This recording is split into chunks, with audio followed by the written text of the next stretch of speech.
Old money style has nothing to do with that jacket hanging in a store right now. The tag reads $4,800. The lining is printed with a name you recognize. The stitching on the lapel is clean. The mannequin wears it well. What the tag doesn't tell you, the chest piece is fused. The outer fabric is a wool polyester blend. The silhouette was designed by a committee in a quarterly review, and the name on the lining accounts for roughly 70% of what you're paying. You're not buying a suit, you're buying a logo, a campaign, and someone's retail lease in a city you don't live in. Old money style has nothing to do with that jacket. It never did. What it has to do with is knowledge, specifically the knowledge of what makes a garment worth keeping for 30 years and where to find it when you're not writing checks for $4,000. To understand why modern luxury pricing is largely a fiction, you need to understand what you're actually paying for. The materials and labor involved in producing a piece of luxury, ready-to-wear, what's called the cost of goods, typically represents somewhere between 10 and 20% of the retail price. The rest is brand licensing, wholesale margins, retail distribution, advertising, and the carrying cost of flagship stores in cities where the rent alone runs into tens of thousands of dollars per square meter per year. This isn't a conspiracy, it's business. But it means that a $4,800 jacket likely contains $500 to $900 of actual product. The remainder is infrastructure and mythology. The construction quality has been quietly downgraded too. And that's the part nobody advertises. The great tailoring houses of the mid-century English, Italian, French were producing garments to a specific construction standard because that standard was simply the norm. Full horsehair, canvas interlinings, natural fibers, hand-finished details. These weren't premium features, they were the baseline. Over the following decades, as those houses scaled into global retail businesses, the baseline moved. Full canvas gave way to half canvas, and half canvas gave way to fusing. Wool gave way to wool polyester blends. Hand finishing gave way to machine finishing. The labels stayed the same. The marketing intensified. The prices continued to climb.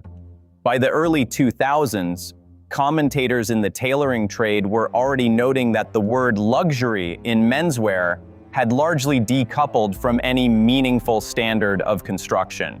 You were paying for the name.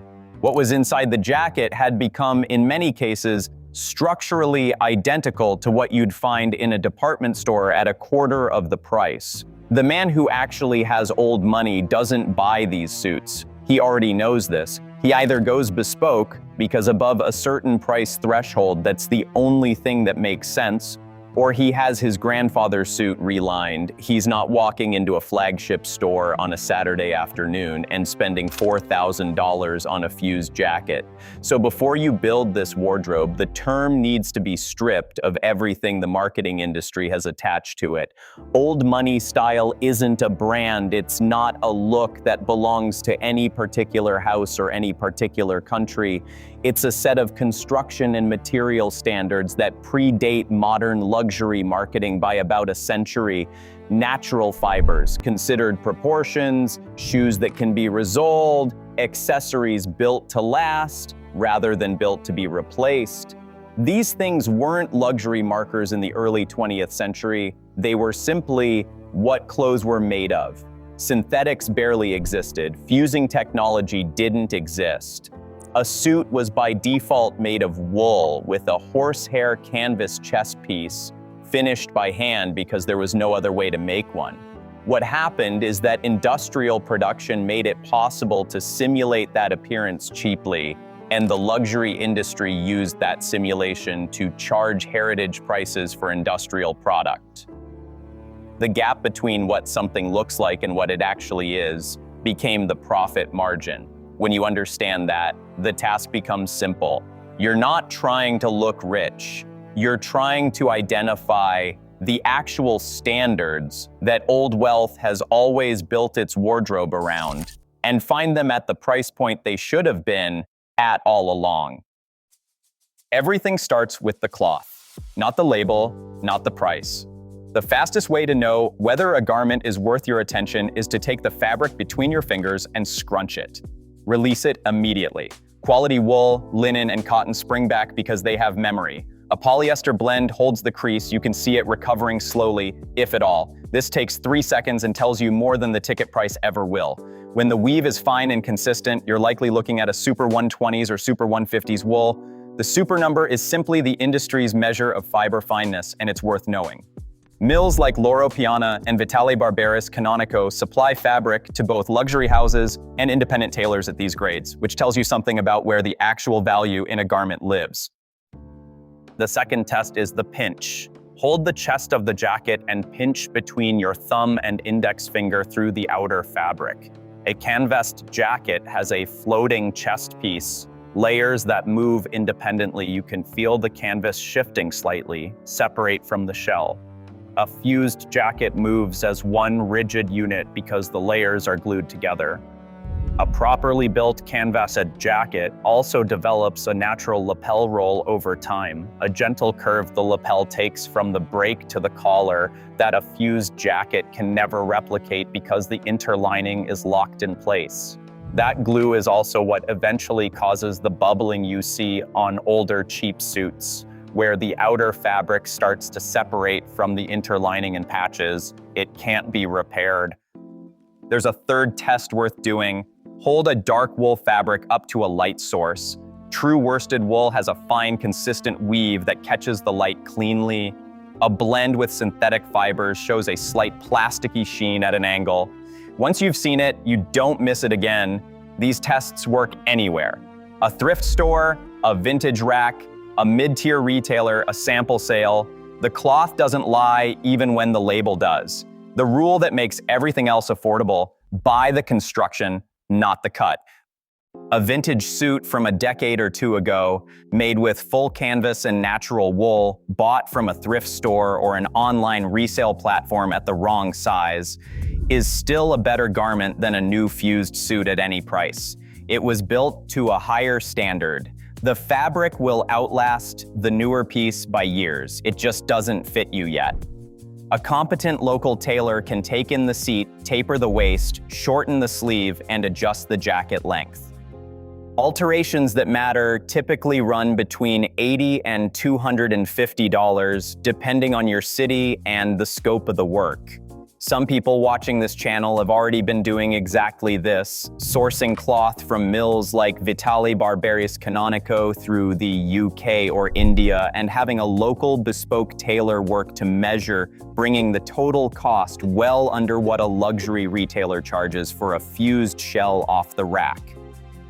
Quality construction tailored to your body outperforms expensive construction that doesn't fit, every time. In secondhand markets, the labels worth looking for are older Canali, vintage Zegna from the 90s and early 2000s, Corneliani, and pre-2000 Brioni. These were built to standards their current lines no longer reliably hold. Most people underestimate how much the eye travels to the edges of an outfit. Shoes carry more visual weight than most men account for.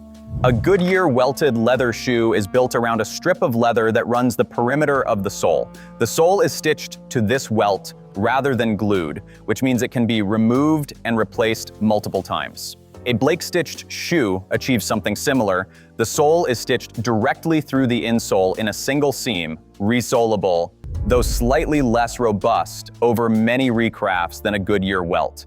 Either construction is worth seeking out over a glued sole. The upper, the last, the construction of the heel counter, that's the shoe. The sole is simply the part that wears out, and you replace it for a fraction of what a new pair costs. G.H. Bass, Loke, Older Crockett, and Jones from secondary markets, Allen Edmonds on resale. Goodyear welted shoes are available at accessible price points, particularly secondhand. A well-polished pair of dark leather Oxfords changes the entire read of whatever you're wearing above them. The inverse is equally true. A $3,000 suit over cheap leather look shoes with bonded soles reads as money spent without knowledge applied. Before you walk into any store, a few more markers are worth knowing.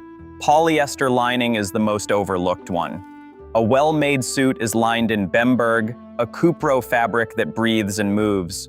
Polyester lining bunches, traps heat, and wears poorly at the seams. Feel the inside of the jacket before you assess the outside. Non-functioning sleeve buttons aren't a definitive signal on their own, but working buttonholes on the sleeve, what tailors call surgeon's cuffs, suggest the rest of the garment was built with some care. The chest fuse, the lining material, the surgeon's cuffs. Together, these things indicate whether a garment was put together to be sold or put together to last. The last place to check on any jacket is the buttonhole. A hand-finished one has a slight softness at the edge, a small irregularity that a machine can't replicate.